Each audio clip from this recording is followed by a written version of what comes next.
Richard Corbeil, bonjour. Bonjour Bruno. Richard, avant toute chose, pour des gens qui viendraient tout juste d'atterrir sur la planète et qui ne suivent pas les dossiers comme vous au risque, c'est quoi un risque cloud? En fait, Risque Cloud, en une phrase, c'est une passerelle haute vitesse entre les différents fournisseurs d'infos nuagiques et le réseau du risque. Genre, ce qu'on peut juste souhaiter. Comment est venue l'idée d'offrir Risque Cloud?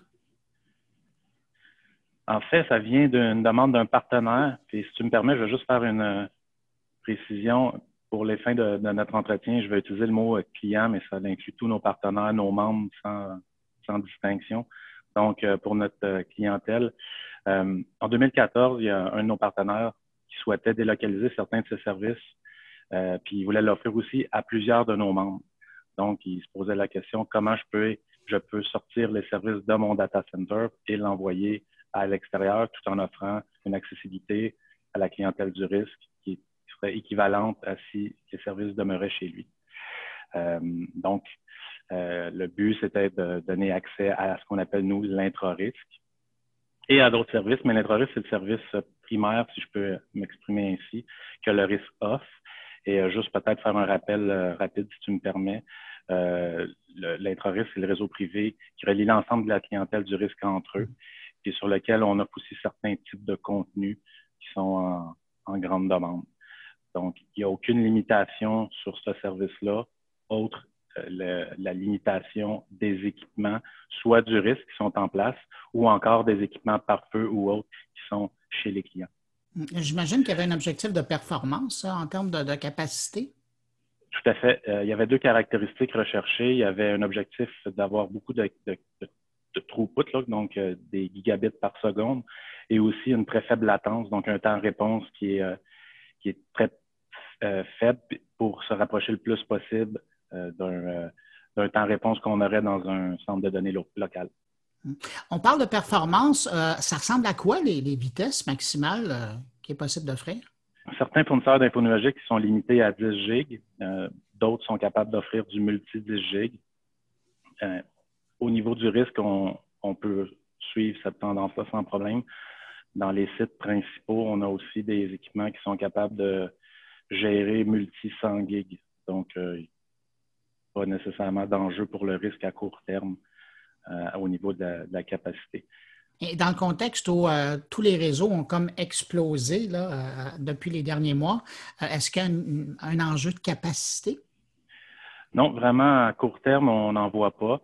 La difficulté avec notre service de risque cloud, c'est plutôt d'aller chercher des fournisseurs qui ne sont pas encore branchés au risque, puisque la province du Québec est une province qui est très grande. Parfois, il y a des parties du territoire où on a de la difficulté, voire qu'on est incapable d'aller brancher. Alors, concrètement, comment ça marche? Et en fait, il y a deux modes, mais les deux scénarios qu'on va parler sont basés sur un branchement direct. Donc, le risque cherche à avoir une connexion de fibre dédiée entre son point de présence et celui du fournisseur en info nuagique. La première approche, c'est l'approche qu'on appelle centre de données distinct. C'est un environnement infonuagique qui fonctionne totalement de façon autonome, tant au niveau des services qui sont roulés chez le fournisseur d'infonuagique qu'au niveau réseautique. Donc, l'objectif, c'est vraiment que le centre puisse opérer indépendamment de l'état de santé du centre de données que le client aurait normalement. Un des avantages de cette approche-là, c'est que c'est le risque qui s'occupe de tout ce qui est routage et des configurations réseau, si on peut dire, c'est la majorité. Et l'intervention client se résume, dans la majorité du temps, là, à configurer son interface réseau dans son environnement. Donc, dans sa machine virtuelle, il va avoir une NIC, là, une carte réseau qui est présentée par le fournisseur d'info nuagique sur laquelle il va juste indiquer l'adresse IP avec le network mask et la passerelle par défaut utilisée. Tout ça, c'est fourni par le risque et ça se fait d'une façon très rapide pour les clients, même qui seraient peu expérimentés en la matière. J'allais dire, c'est un service presque clé en main. Dans le cas de centre de données, effectivement, il y a peu d'interventions à faire du côté client. Puis l'autre avantage, ben, c'est un peu comme si l'environnement du client, parce que c'est pas tout le fournisseur d'infos nuagiques qui est accessible, peu importe celui qu'on choisit, c'est vraiment l'environnement de ce client-là à l'intérieur du service d'info nuagique qui est accessible sur l'Intrarisque et ce qui permet aussi évidemment de rejoindre l'ensemble de la clientèle d'une façon extrêmement performante. Donc, vous disiez, il y a deux approches. Il y a l'approche centre de données distinct. C'est quoi l'autre approche? L'autre approche, c'est plutôt comme l'extension du centre de données, si on peut s'exprimer ainsi. L'objectif, souvent, c'est de répartir la charge sur plus d'un site. Donc, le centre de données local client, qui a des équipements en fin de vie, qui est à bout de souffle ou peu importe les raisons pour lesquelles les membres ou clients pourraient être intéressés, peuvent utiliser la capacité de stockage ou de traitement d'un fournisseur qui est branché sur Risque Cloud dans le but de lui transmettre ou de gérer peut-être des demandes de pointe ou une partie de son environnement qui souhaite plus, comment je peux dire ça, gérer localement, un peu comme le partenaire que je vous parlais d'entrée de jeu a fait. L'intention ici, c'est vraiment de ramener tout le trafic du fournisseur infonuagique jusqu'au data center. Donc, il n'y a pas d'indépendance au niveau du réseau, mais en même temps, il y a l'avantage d'avoir le pare-feu local qui peut traiter aussi cette information-là. Donc, il y a un petit peu il y a du plus, puis il y a aussi du moins, comme dans à peu près tous les scénarios qu'on peut penser. Je suis curieux parce que j'imagine que depuis que vous travaillez là-dessus, vous avez parlé à des membres, à des clients. Quelle approche semble être plus populaire jusqu'à maintenant dans vos discussions? C'est une bonne question. En fait, les plus gros joueurs ou les plus grands consommateurs d'infonuagique, on semble avoir une tendance plus prononcée vers l'extension de centres de données, même s'il y en a qui avaient commencé avec l'intention d'aller avec un centre de données distinct, pour plein de raisons, se rabattent de plus en plus vers l'approche d'extension de centre de données. Pour les plus petits joueurs, où le besoin serait donc moindre, l'approche de centre de données distinct pourrait faire l'affaire, mais on n'a pas encore beaucoup de demandes à ce niveau-là. Puis je présume que c'est évolutif. Hein? Quelqu'un pourrait prendre une approche, genre la première, là, qui est presque le service clé en main, et puis à un moment donné, quand il voit que c'est pas assez pour lui ou que son système et son service évoluent, pourrait vous demander de passer à l'autre? Oui, il pourrait faire ça. Il pourrait aussi nous demander d'avoir l'approche extension de centre de données avec un fournisseur A, puis avoir l'approche centre de données distinct avec un fournisseur B. Les possibilités sont quand même assez nombreuses. L'objectif de Risque Cloud ou d'aller en infonuagique, c'est pas d'étendre un VLAN entre le centre de données principal et le fournisseur d'infonuagique. Il n'y en a aucun, à ma connaissance, qui supporte ça.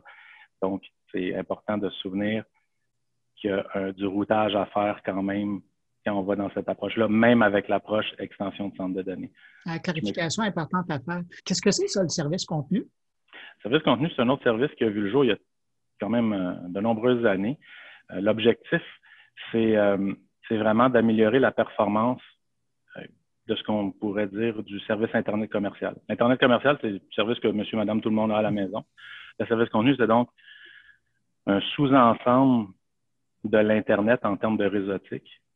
Et l'objectif, c'est vraiment de faire de l'appairage. Donc, le contenu, c'est de l'appairage, c'est des sessions de routage qu'on fait avec les différents joueurs, que ce soit des joueurs au niveau résidentiel, j'en nommerai pas pour pas favoriser personne, mais je suis certain que tout le monde me comprend, ou encore des fournisseurs qui ont du contenu intéressant pour notre clientèle. Donc, c'est le but du service contenu, c'est vraiment d'offrir ce type de performance-là pour ces services-là. Par contre, une des grandes différences avec Risque Cloud, parce que les gens, des fois, peuvent être un peu confus, et c'est normal, il y a beaucoup de jargon à suivre dans tout ça.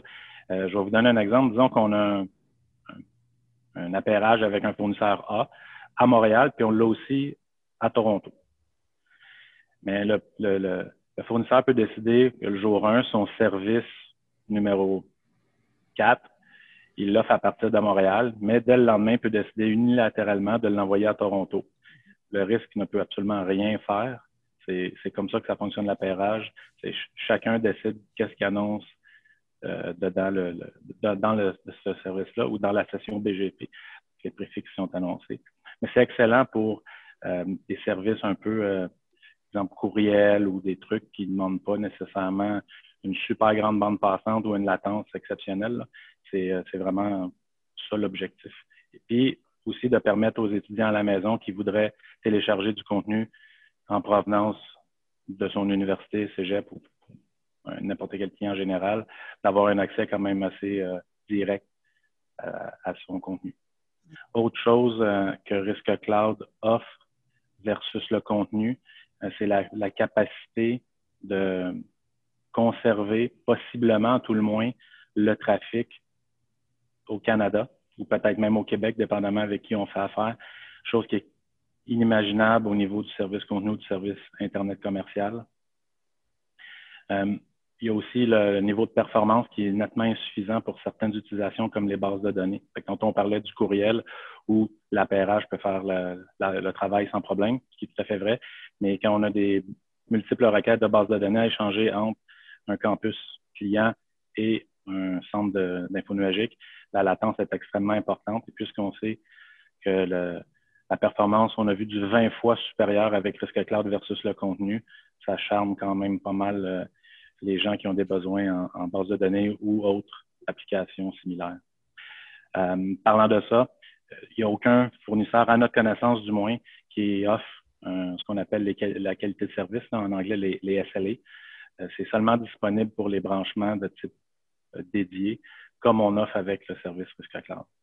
Il y a aussi une différence importante au niveau de la facturation. Risque Cloud, il y a des frais associés à l'utilisation d'un lien dédié, mais de la part du fournisseur d'info nuagique.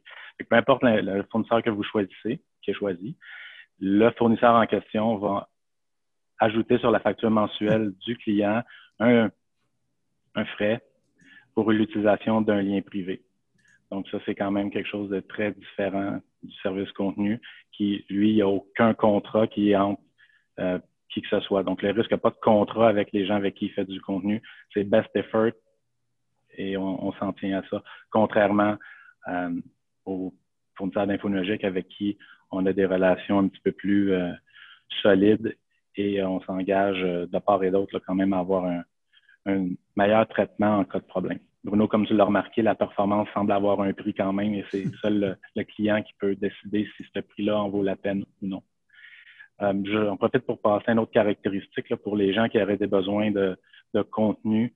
On a dans le jargon ce qu'on appelle des MTU, là, qui est essentiellement la grosseur des paquets qui permettent de passer sur le lien. Bien, sur l'Internet commercial et sur le service contenu, le payload, c'est 1500. Là, tandis que sur Risque Cloud, avec certains fournisseurs, on peut envisager d'aller plus haut. Donc, pour ceux qui sont intéressés à utiliser des jumbo frames ou des paquets qui sont plus grands que 1500, l'utilisation de Risque Cloud me semble appropriée.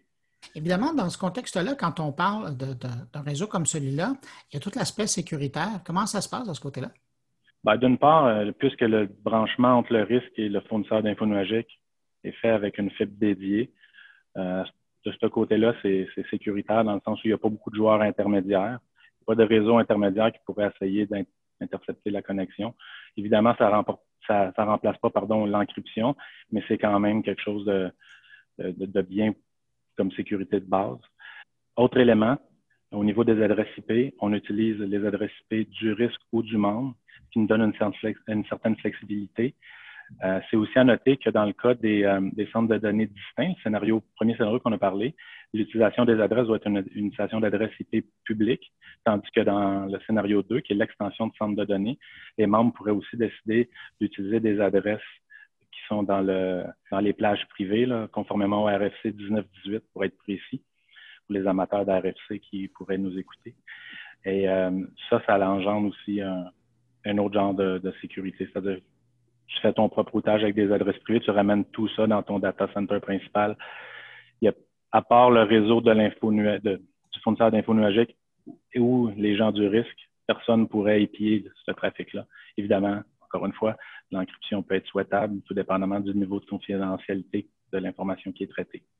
Autre chose super importante, Bruno, au niveau des pare-feux, les pare-feux, On en a parlé un peu tantôt, là. Encore une fois, quand dans le scénario 2 d'extension de centre de données, on ramène le trafic chez le membre. Donc, c'est à lui de gérer sa sécurité au niveau de son pare-feu.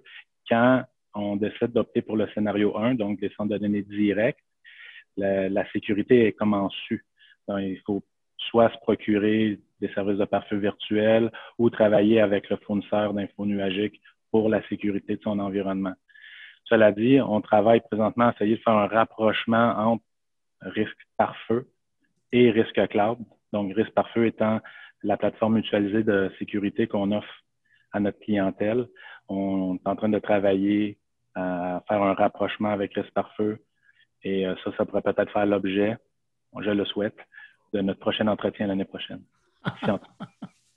Ah, déjà, oui. Et j'en profite aussi pour dire que, indépendamment du scénario retenu par le client, on a un service aussi de protection des attaques volumétriques qu'on appelle le service Air Sécurité. Il est offert aussi avec Risque Cloud. Alors, Richard, depuis le début, on parle des fournisseurs de solutions infonuagiques, mais on ne les a pas nommés.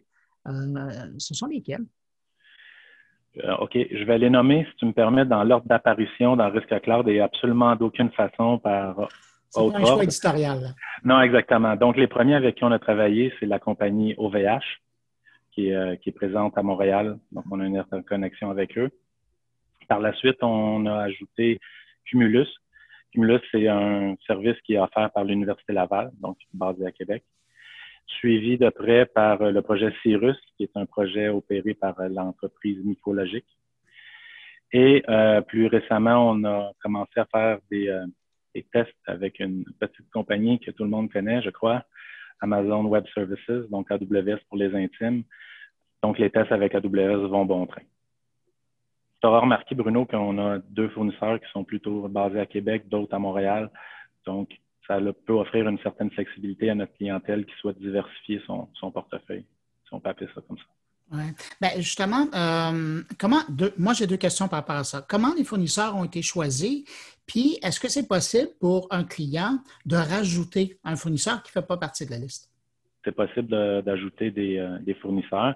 Jusqu'à présent, notre façon de travailler au risque, que ce soit pour Risque Cloud ou d'autres services, c'est vraiment de faire des preuves de concept avec des membres intéressés. Dans le cas de OVH, on en a parlé, c'était avec un partenaire en 2014, donc il y a plus de 5 ans. Aujourd'hui, on travaille avec une université avec AWS parce que c'est un fournisseur majeur. De façon générale, on demande un appui formel de deux de nos clients, avant d'aller de l'avant, puisque notre équipe est quand même restreinte et pour éviter là, de travailler sur un trop grand nombre de projets en même temps, on demande donc d'avoir l'appui de, disons, un centre de service, un cégep. Dès qu'il y en a 2 qui sont intéressés, on se lance dans une preuve de concept. Puis, dépendamment de l'architecture, puis ça l'inclut, comme je parlais tantôt, là, les points de présence des fournisseurs et du modèle d'affaires de chacun des fournisseurs, parce qu'il y en a qui sont plus rigides ou flexibles que d'autres. Ben, on donne suite à la preuve de concept, soit par une acceptation d'ajouter ce fournisseur-là à notre offre de service, ou encore on travaille d'arrache-pied avec eux pour les brancher. Ça pourrait arriver malheureusement qu'il n'y ait pas d'entente possible. Mais essentiellement, comment on fait pour en ajouter, il faut que la demande vienne de notre clientèle et non des fournisseurs en tant que tels. Ah ben oui, parce qu'eux auraient tout intérêt à le demander. Quelles sont les considérations? Les considérations pour la clientèle, là, je vais plutôt parler peut-être de mon expérience personnelle, puisque le risque, même si on est une petite entreprise, on utilise aussi le service Risque Cloud. On est quand même relativement bien branché. Il faut faire attention à l'impact sur le trafic principal. Donc, si tu répliques du trafic de ton centre de données principal vers l'info nuagique, on a parlé un peu tantôt là, sur l'intra-risque que les limitations étaient plus au niveau des équipements réseau en place. C'est tout à fait vrai dans ce cas-là aussi. Donc, il faut faire attention aussi du côté du campus principal sur l'impact que pourrait avoir l'initiative cloud sur le réseau local. Ça, c'est, à mon avis, un des impacts les plus importants à surveiller. On a parlé tantôt de routage. Donc, il y a peut-être des licences à vérifier au niveau de la réseautique s'il faut faire du BGP, etc. Donc, les clients sont invités à faire extrêmement attention à ça, parce que le coût peut être quand même important. Ouais. Parlant de coûts, nous, au risque, on avait fait l'exercice d'avoir notre coût sur 6 ans, là, ce qu'on appelle le TCO. Et pour certains services, ça a valu la peine d'aller de l'avant, pour d'autres, non. Ça, encore une fois, je parle de l'expérience risque. C'est vraiment chacun. Je ne veux pas faire mon conseiller en placement, là, mais c'est vraiment demander conseil selon votre propre situation. Il n'y a pas une recette toute faite, malheureusement, pour l'info nuagique non plus. Un facteur qui est vraiment immanquable, Bruno, c'est le facteur humain. C'est comme dans tout changement, il y a une grande gestion à faire qui peut être différente d'une organisation à l'autre, mais qu'il faut quand même tenir en compte. Il y a beaucoup de connaissances à acquérir. Au risque, j'ai des gens avec qui je travaille qui sont extrêmement compétents, qui ont des très grandes connaissances réseautiques et serveurs, qui ont quand même eu à travailler plutôt fort afin de parvenir à monter les architectures. Et dans le cadre qu'on connaît de pénurie de main-d'œuvre, c'est un autre aspect qui est un peu contradictoire. D'un côté, tu veux faire des changements pour améliorer ta situation, puis il faut que tes gens apprennent des nouveaux concepts pour y parvenir. Puis de l'autre côté, ben, le fait d'optimiser l'utilisation que tu pourrais faire du cloud, ben, ça peut donner aussi un répit à tes ressources. Donc, il y a un effort important peut-être à faire au début, mais le retour, pour le risque, on a conclu que ça valait la peine. Mais bon, puisque ça fait pas si longtemps qu'on est là-dedans, j'imagine qu'on pourra donner des meilleures évaluations. On va se donner du temps. Oui, exactement, une période d'observation pour voir si les hypothèses de travail se réalisent. Richard, il y a aussi le volet législatif auquel il faut être sensible. Absolument, Bruno. Donc, au niveau du volet législatif, on laisse chaque client être maître d'œuvre chez lui et on s'en mêle absolument pas, mais c'est certainement quelque chose qui est à considérer de leur côté. Ça fait une vingtaine de minutes qu'on parle de risque cloud. Quelqu'un qui va avoir plus d'informations, comment ça fonctionne? Tout d'abord, je pense que c'est important de rappeler que le service risque cloud est offert à la clientèle du risque ou à un organisme qui répond aux critères d'admissibilité.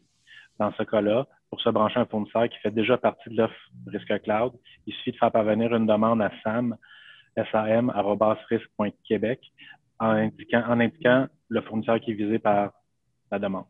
Par la suite, il y a un membre de l'équipe technique qui va discuter avec la ressource qui est désignée par le client pour mieux comprendre c'est quoi les enjeux, la transition et tout et tout. Parce que c'est bien beau dire je veux me brancher à un fournisseur, mais il y a quand même des tests de conformité à faire. Donc, ça, c'est l'équipe technique qui va accompagner le client dans sa démarche. Dans le cas où c'est plutôt un fournisseur qui n'est pas encore dans la palette de services du risque, il y a 2 clients qui peuvent se mettre ensemble pour faire une demande au risque, d'évaluer la possibilité de faire une preuve de concept avec le fournisseur visé. Par contre, c'est important de mentionner que les preuves de concept, on ne les fait pas seuls. Donc, les 2 clients qui font cette demande-là, il faut qu'ils prévoient du temps pour accompagner les risques et le fournisseur dans la dite preuve de concept. C'est un élément quand même non négligeable. On parle de plusieurs heures à investir afin de faire les preuves de concept comme il se doit. Il est aussi possible pour un client de demander au risque d'étudier la possibilité d'ajouter un fournisseur au service contenu s'il croit que ça pourrait répondre à un de ses besoins. Puis la décision que le risque va prendre, en fait, est basée sur le niveau de trafic qui est en jeu, les gains possibles en termes de performance, puis d'autres considérations de nature technique, là, comme les endroits où on peut faire l'interconnexion. Mais ce qu'il faut retenir, c'est que si vous avez des questions concernant le service risque cloud ou vous voulez donner une suite, vous n'avez qu'à contacter Service aux membres, donc sam@risque.québec, qui vont se faire un plaisir de donner suite à votre requête. Bien, Richard Corbeil, c'est à moi que vous avez fait plaisir ce matin de me parler comme ça. Richard Corbeil, directeur de technologie et cybersécurité au risque. Merci beaucoup pour l'entrevue. Merci à toi, Bruno. Et bonne suite pour le travail. Merci. Au revoir.